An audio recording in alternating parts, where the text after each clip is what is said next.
What's up, guys? So today we are going to be reviewing my 2018 Mazda 6 Signature, and nope, this title is not clickbait. This has actually been low-key the most unreliable car I have owned, and my last two cars were Volkswagens, and this has had more issues than like both of those cars when I had them. So let's get into it. They did with this vehicle. So this vehicle came out in like 2014, and they did like 2 refreshes. This is like the final refresh they did. Honestly, this car looks really dirty. I cleaned it like 2 days ago.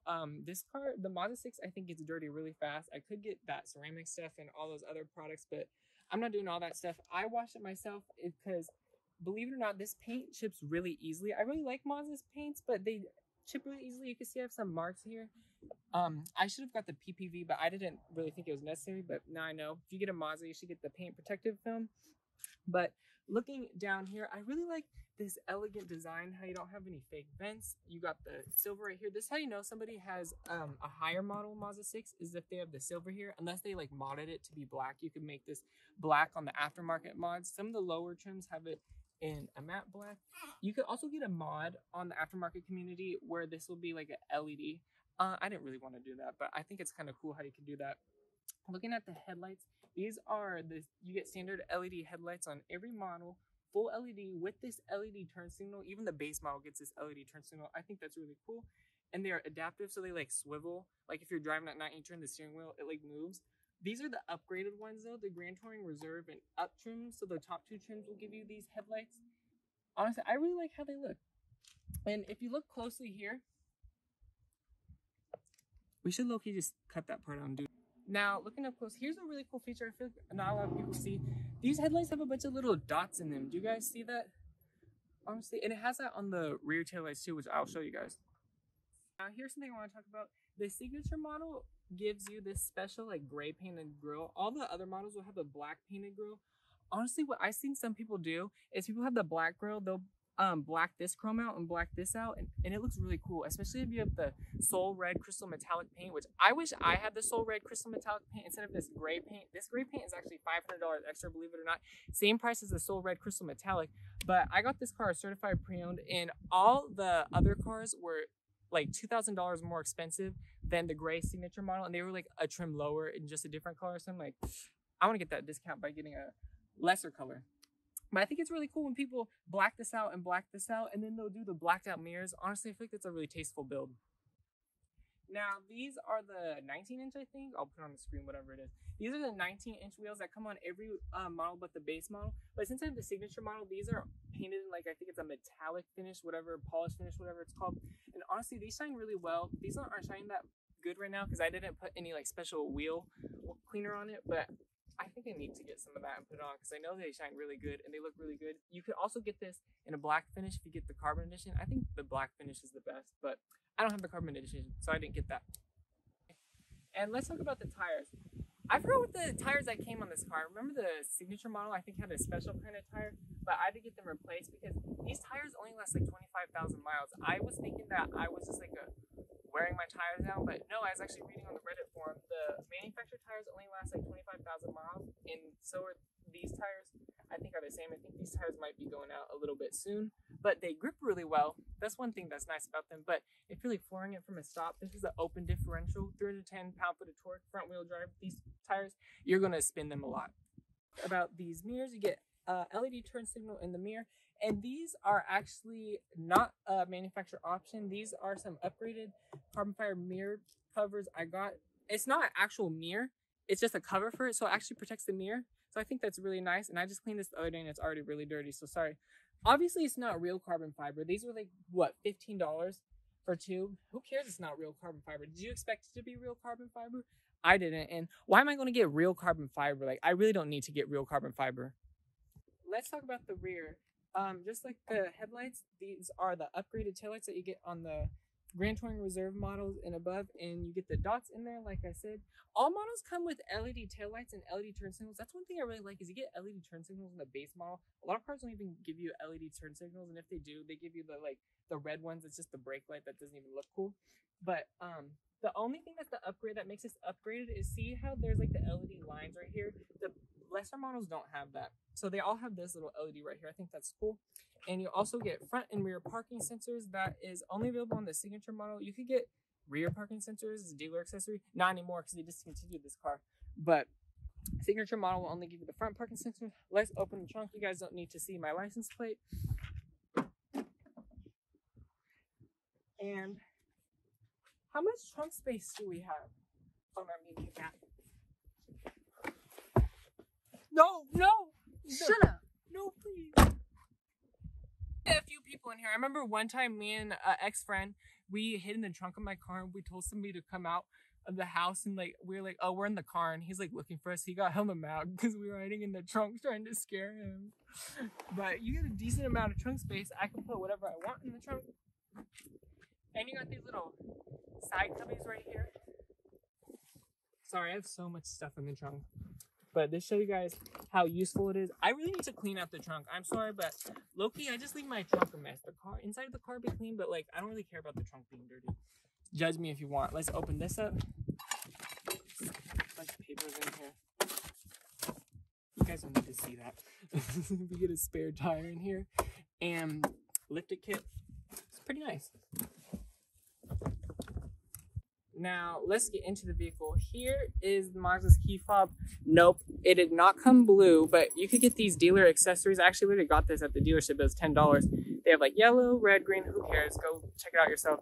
It protects the key. The newer Mazda 6s, I think in like 2020 or 2019, they updated the key fob to their square key fob. I like this key fob more because the square one, I've had a few Mazdas as rentals, and you'll see why with all the issues my car has. I've had a bunch of Mazdas as rentals with the square key fob, and I've dropped it a few times and I scratched it. So, but let's get into it. No remote start. You have to get that as the accessory. That's how you lock it and unlock it. It's not like one of those cars where you have the sensor on the back and then you could just open. You always have to press the button to unlock it, which honestly I wish they had the sensor on the back because my old car had that, and then going to this, it's kind of like a tiny bit of a downgrade, but who even really cares? Now let's get in. One thing I really like, let me show you guys. You get an 8-way power driver's seat with 2-way power lumbar. No 4-way power lumbar. I know like the Honda Accord and some other cars have that, but you know what those cars don't have is this polished look. And you get seat memory. Obviously a lot of other cars have that, but the polished look, that looks really nice. You get that specifically on the signature model. Now let's look at the door panels. This is brown. Honestly, this isn't really soft. Like, you'd be surprised. This feels kind of like, it's not really the softest place to rest your arms, which really surprised me because this is more like a luxury vehicle, premium. But this is lined in gloss black. Actually, you could get a carbon fiber protector for this, but be warned, it doesn't have a carbon fiber protector for the passenger side. Like, you get it and it doesn't have a hole for the lock unlock button, because apparently in other markets you don't get a lock unlock button. But here you'll also get the suede door panels, which have held up really nice. This car is 4 years old and they still feel really nice and it's held up nice. You also get the wood right here, specific to the signature model, and this polish looks really nice. I like how it like goes into the door handle, just like flows. And this is like a really nice material up here that feels good. You get 11 speaker Bose sound system, which comes on every model except the base model for 2018, and then I think 2019. You had to go for the Grand Touring Reserve to get the Bose sound system. It sounds really good, and I like how Mazda gives it to you on most models. I know a lot of other cars in this class, you have to get the highest model to get the good sound system, or like the Honda Accord doesn't even give you a special sound system. It sounds like crap, and that's kind of one reason why I never got the Honda Accord. But this sounds really good. It has a lot of bass. No complaints with it. These door panels are decently sized. No carpet in the door panel. My last car had carpet in the door panel, so when I got this, it was another little bit of a downgrade, but who even cares? You can't have everything. So you guys are probably like, damn, metal window covers. Nope, this is another mod I got for the car, $15, and I think it looks really good. They work great. I've had it on for a few weeks. They stick well if you put it on right. Once again, though, you don't get a metal window cover for the passenger lock side. And one-touch windows is standard on every model. I really like that because, I don't know, that's one of those features when you have it, you can't go back to a car. Well, you can, but you don't want to go back to a car without that feature. And I know the Honda Accord doesn't have that. But let's get into the other parts of the vehicle. Now, let's talk about these seats, where this has actually been the biggest issue with this car that only affects the signature models. Now, before I get into that, I want to talk about this leather quality. This Napa leather, which comes specific to the signature model, feels really nice. You could also get in the white leather. I didn't want to get that because I didn't want to have to be always cleaning the seats, but I literally just cleaned this like 2 days ago, and you can see a bunch of stuff gets into little perforations. That's okay, you kind of expect that. But these seats have held up decently well. See, you're probably like, oh, there's a little bit of cracks here, but I actually bought the car 2 years ago with these cracks, and I've taken care of it myself by using a slight dish soap and water mixture, and then wiping it down, then wiping it out with water again, and then wiping it clean, and it keeps the seats really well. They still feel new. And here's the issue. These metal seat trims have broken so many times on every seat in the vehicle. In fact, they're broken on both of the rear seats right now. Now, if you take a look, see how this pops out a little bit? People are like, well, maybe if you didn't touch it, it wouldn't pop out. These are seats. People lean their back against this and sit in it. It should be touched. Like, it gets touched. And you're like, okay, whatever, it pops out. But these also break. Let's show you on the passenger side. Now, if you look, this side is broken also. Yep, both sides are broken. And do you see how there's like little creases right here? These sides break and fall off so many times. This has actually fallen off once from a friend sitting here, so I have to keep it in place. And guess what?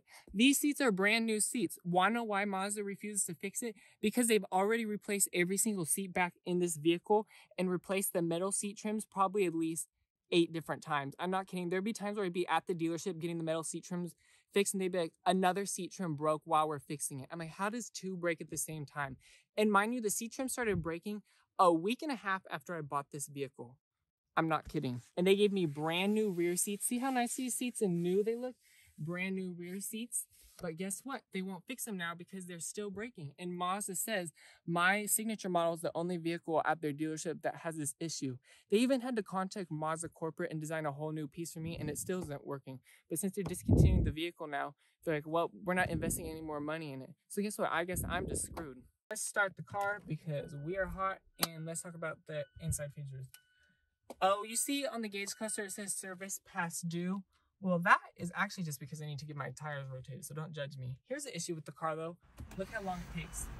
Oh, well, the one time when we want to show it, it doesn't take long to get out of the camera view, but when you start this car, it literally takes like a million years to get out of cameras and then connect your phone to Bluetooth. You're already down the road by the time that happens. And it doesn't connect to Bluetooth seamlessly. A lot of times it doesn't want to connect, but it's not that bad.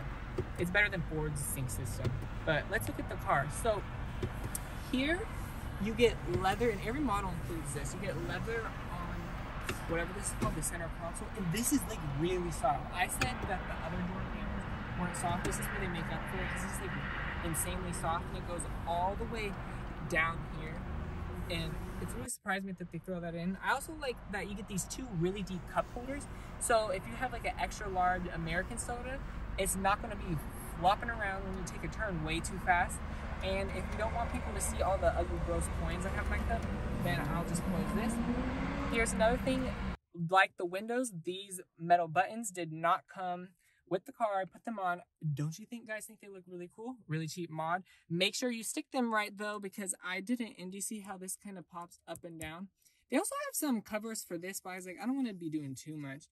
This carbon fiber did not come standard on the vehicle. See the gloss black below it? That's what is beneath this carbon fiber, but I wanted to protect the gloss black, so I got this carbon fiber. I don't care what happens to it. You get a bunch of storage down here to put all your crap. Then traditional gear shifter, who even really wants to talk about that? Let's talk about dual zone climate control. I like the LED brightness of this. Dual zone climate control is standard on every model. You get heated and cooled seats. We're turning on the cooled seats because we're really hot. Cooled seats comes on the Grand Touring Reserve models and up. Most models besides the base model will give you heated seats. And heated steering wheel comes with the cooled seats. Let's talk about this. Here's the issue. These air vents turn on the maximum speed.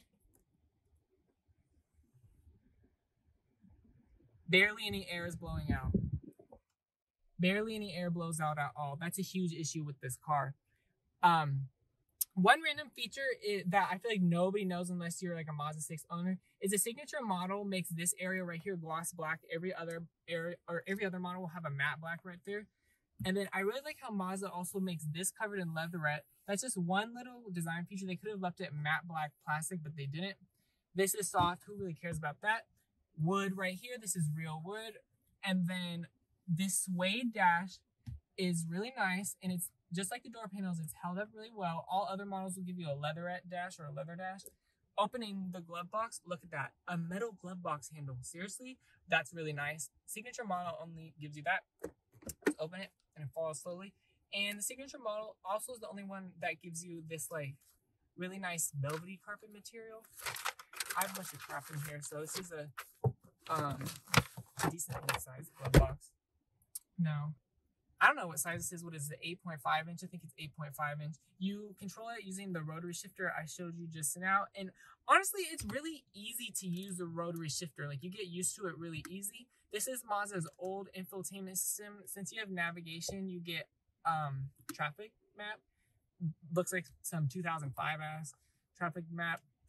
Vehicle status monitor. Maintenance. See, I just need my tire rotation done. But this works really well, you know, it's not glitchy. You go through stuff and you can see, oh, and when you're stopped, it's a touch screen, but not when you're driving. But you can see it's like easy to use. It's not that hard to get used to, and I like it. It's pretty simple. And you go to the settings and there's a decent amount of stuff to change, but it's not the most configurable vehicle. Now, one thing you do get, and you get on the Grand Touring model, Reserve models and up, is the heads-up display, and let's show you that right up here. Now, here's one thing I like. I really like how easy this navigation is to get started. So you just hit that. Then let's say you want to do city. Let's do Pleasant Hill. And then let's say we want to go to G Gumcourt. It's so easy. Like, you could do navigation so fast. If you're used to a Ford system, anybody knows how the Ford systems are trying to do navigation, this is way better. And it shows you in the heads-up display where to turn and stuff. This heads-up display also shows you the speed limit, and if you have a stop sign coming up, that only comes on the signature model. And if you're using Apple CarPlay and you're trying to do navigation, it will not show up in the heads-up display, so that's why I like to use the car navigation. And then let's look at the steering wheel. This is kind of an older Mazda steering wheel they had for a while. I don't think they're really using this in any of their newer vehicles anymore. You get adaptive cruise control standard on every model. The 2018 model didn't give you adaptive cruise control standard, but every other model had it, and you can get a package. So it basically is kind of like you get it on every model. You also get rain sensing wiper standard on every model, except just like that package also on the base model also threw in the rain sensing wipers for 2018. But then in 2019, they made it standard on every model. And then you also get power exterior mirrors also, obviously, but you don't get power folding mirrors. If you got a 2019 model, you did get that feature, but I don't have a 2019 model, so I don't get that. But what I do have is a frameless auto-dimming mirror that cracked a little bit right there. I don't know why. Looks really nice, and I like how it's auto-dimming, and even the driver's side is auto-dimming, so that's really cool. And then you get paddle shifters. They're decently responsive. It's not like a Porsche or anything. Not that I've driven a Porsche, but you know, you're going to use them, and it's not like lightning quick. But I've driven some other cars that have way worse paddle shifters, so I'd say these are decent. And let's go through this. If you press the info button, this is all you can see.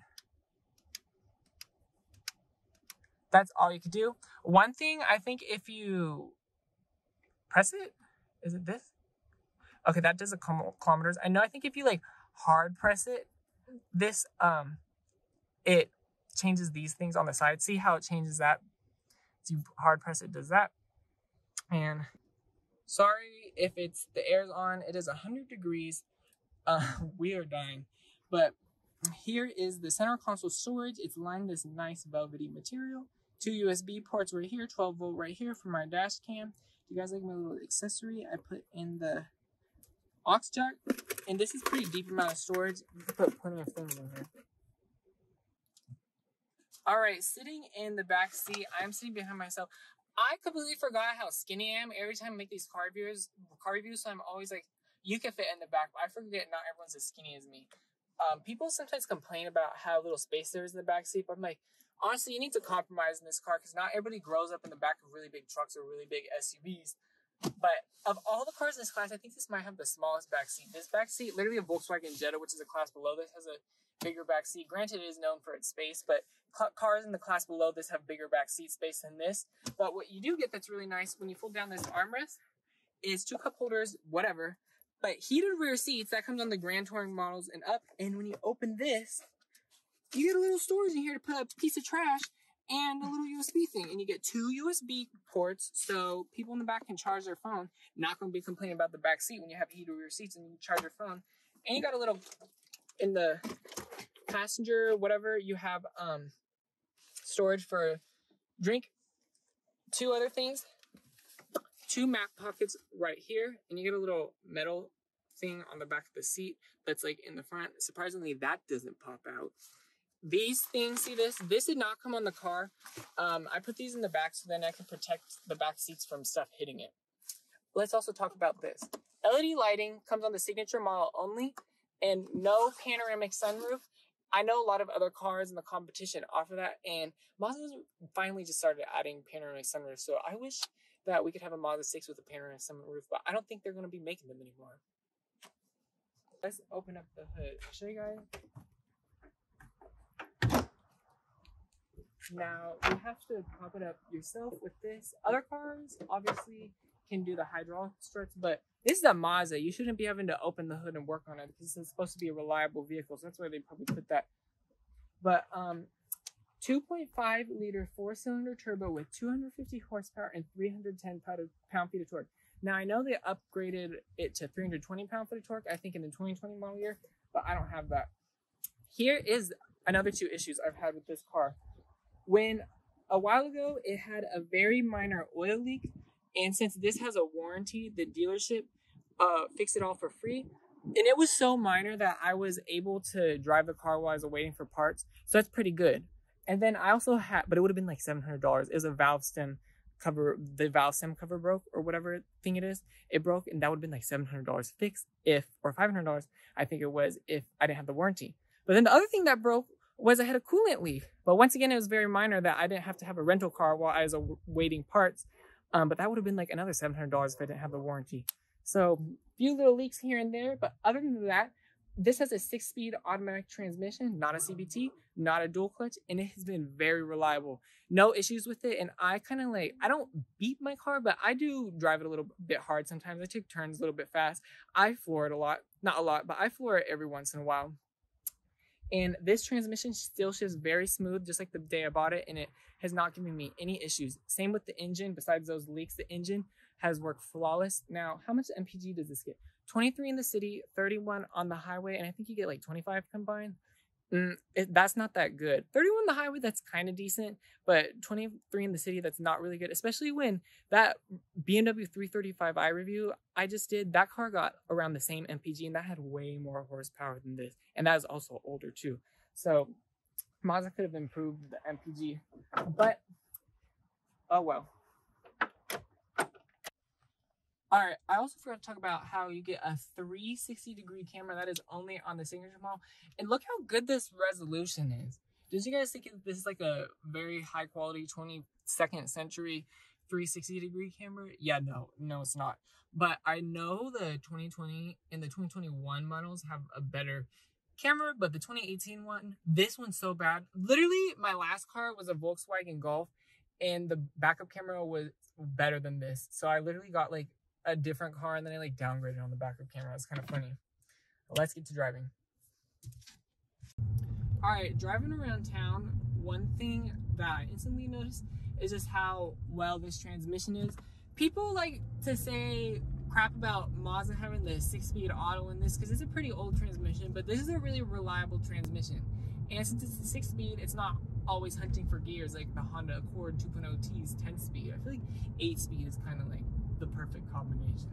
But you set off in this and it's always smooth. It usually 95% of the time it knows what gear to be in. It doesn't ever have any rough shifts. It's just like the perfect, not the perfect, but it's just like a really good everyday transmission that I know I can trust. All right, now we're gonna get on it a little bit. I didn't floor it, I just did a little bit of throttle. Okay, and we're speeding. This has like just like a wave of torque, you know. You need to pass cars effortless. That's Mazda's new thing. They used to be zoom, now they're like effortless and shit. This short shifts at 200 RPM because once you get past that, the car runs out of power. And when you need to downshift, it downshifts pretty quick. and it upshifts pretty quick too for how old this transmission is, and for being a 6-speed. You know, it's not like it's quick like a dual clutch like the new Kia K5 GT's dual clutch, and it's not like the Honda Accord 2.0 T's 10-speed shifting. But you know, I've driven a lot of cars with way worse transmissions than this, and that were a lot newer, so it feels responsive. You know, whatever gear you're in, you press it a little bit and the torque kind of just comes. This isn't a boring vehicle to drive. Same with the steering feel. Now, I did review that BMW 335i, and obviously it doesn't handle like that, but you know, you drive like a Honda Accord and like, see how you move the steering wheel like this and the car moves. You know, a lot of cars will have a lot more, in this class will have a lot more numb steering, where you move the steering wheel a little bit more and then the car doesn't really want to move. Now, if we put it in sport mode right here, that's the only drive mode you get. It livens up the car a little bit, but really, you don't notice much. You know, the steering feel doesn't really feel any different. I feel like it's already at its maximum sportiness in every drive mode. All it does is just liven up the throttle response, and then I think it makes it shift a tiny bit quicker. It's barely even noticeable if it does. I do notice, though, if you drive it in manual mode with the paddles, I'll show you that when I get on it. This thing, I think, accelerates just a tiny bit quicker when you drive in manual mode. Now, let's get on it right now in sport mode.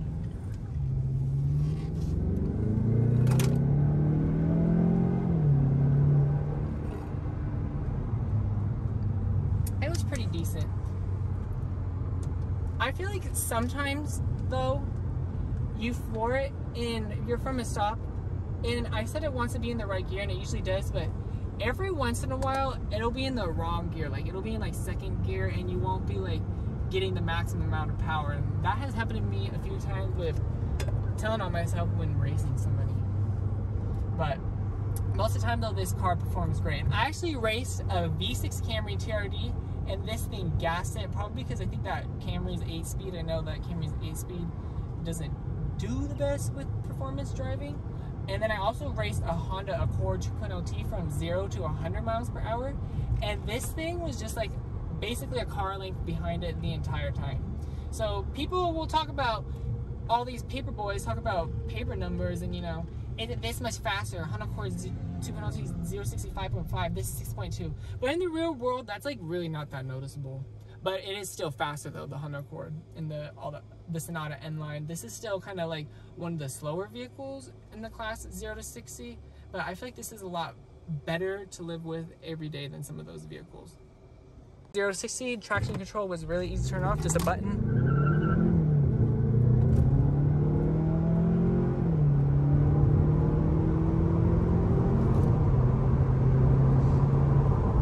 Now, that was kind of quick. Not the fastest, not the slowest. It's good enough. If you want something that's good in a straight line, get like a Charger. But this, I feel like when you, let's put traction control back on. I like how you just have a simple button for it. Just turns on, just turns off. It's literally that easy. What was I gonna say? So now we're at a more higher speed. This car, I feel like when you floor it from a stop and you keep going, like let's say you floor 0 to 100 miles per hour. Once you, I feel like most cars like this though, once you hit like 60 or whatever, this car isn't going to be pulling as well. But let's say you floor it now. I didn't floor it there, I just did a little bit. It does that kick down, and this thing pulls. And it's not long before you're like, we're going a little bit too fast. Now, 80 miles an hour, let's show you guys around this turn. My camera's girls were like, ah. That felt easy. That wasn't even really a hard turn to take, but 80 miles an hour around that, that literally was, this car just does so well around the curbs and turns. You know, it didn't lean at all, and it just grips. You take this around the turn, and you might hear the tires squeal a little bit, but it doesn't like understeer or anything. It'll just go through the turns. You'll hear the tires squeal before you start to understeer. This car is actually like really easy to control. You know, it's like you feel its weight around the turns, but you don't feel it that much. Like, whipping this through traffic, my camera girl's ripping onto the side there. See, that thing just went through the turns. And let's say you need to cut up in traffic. This is pretty easy to cut up in traffic too. You shouldn't be doing that though. Another thing is when you're at highway speeds, a lot of turbo engines, they like to kind of give up a little bit at highway speeds, you feel where this is slow. This doesn't really give up that much. It still pulls decently well. Obviously, it's not like a V8 or anything, but it pulls well at highway speeds. You're at 80, even 90 miles an hour, and you want to pass them when you're passing somebody. Now, obviously, we're not going to show you right now because we're on a twisty road, but as I'm taking it through these turns, I'm having fun. This car, like, pushes me to go faster. Now, we don't need to go straight now, but, like, whipping it through these turns, it just grips. And another thing, I'm going to show you guys when we get up to the road there, but when you take it, let's say you're going through on a road like this and it's really twisty and you have traffic around you, you put it in sport mode and you're going to be enjoying the drive. A lot of other cars, you go on a road like this and you put it in sport mode, or not even in sport mode, you just drive around it and you're like gripping it like this, you're like wanting to like stay in the lane because you don't want it to drift into the lane, so it's kind of like getting a little bit scared around the turns, you know, or it's a little bit big in the lane, you're like, damn, I'm going around these turns, I like want to go a little bit slow. No, this car, you're driving a road like this and you're in traffic, you just want to keep going faster, you want everybody to go faster, and you don't get tired. Going like this, you enjoy it. You have fun. I love taking the back roads in this car. This is where this car shines. Everybody loves to talk about how well all these, you know, the Honda Accord 2.0T in a straight line, you know, all these cars 0 to 60, 0 to 100, and blah, blah, blah. But then once you live in the real world, then you start taking the cars on a back road. That's when you notice how some cars are just a lot more fun to drive than others, and 0 to 60 isn't as much important to you. I do, now let's talk about mods. Modifications. You can get a JB4 tune for this car, and you could give it up to, I think some cars be pushing, I think it gets up to like 20 more horsepower and like 40 more pound-foot of torque, so you can push this up to like 270 horsepower. Honestly, I want to do that, but that's decently expensive. I want to show you guys when I get more money, maybe when this YouTube channel pops up. I want to show you guys what this car will be like with a JB4 tune, intake, maybe exhaust. I don't want to have my car sounding loud. I want to show you, this might be a tiny bit of a little bit of a tuner vehicle. It's not, obviously it's not like a GTI or anything, but you can add some modifications to this. And maybe imagine if I put a little bit of Michelin Pilot Sport 4S or whatever kind of similar tires on this. Let's see how well this handles. Oh, here's something. Alright,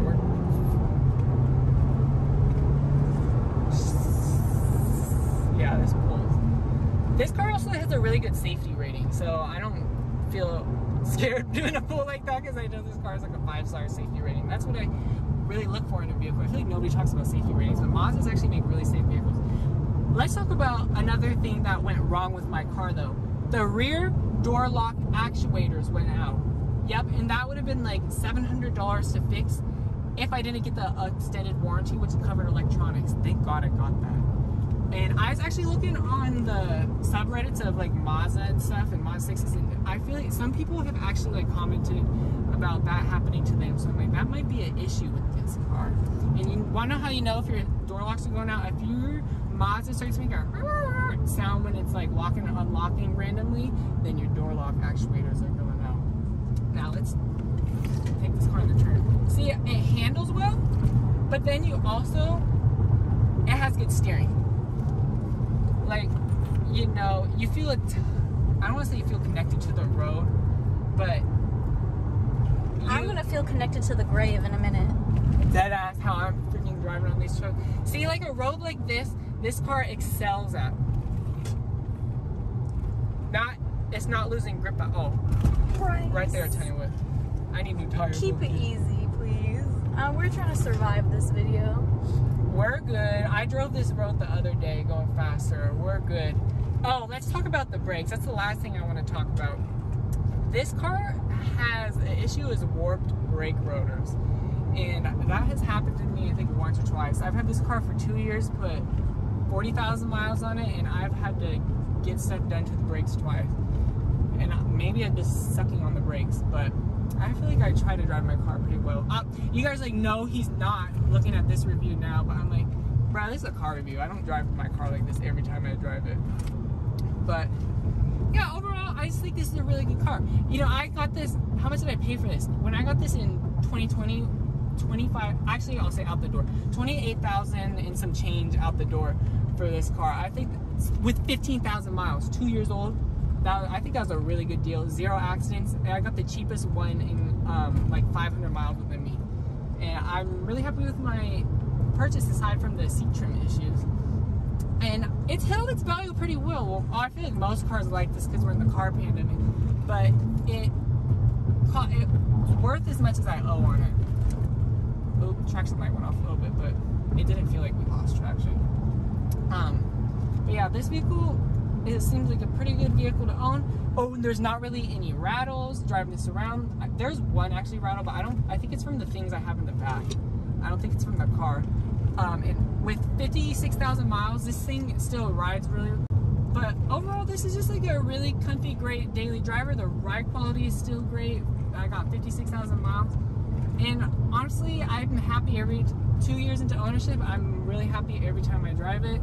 And I do not regret my purchase at all. And I puts a smile on my face all the time when I drive it.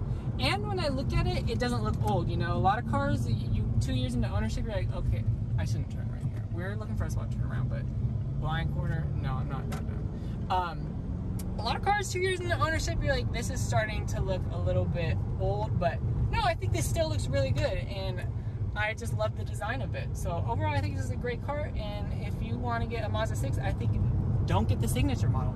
Get a lower trim model, and then you won't have all these issues I did. So if you want to see me put a JB4 tune on my car, like and subscribe, and comment down below. Thank you for watching.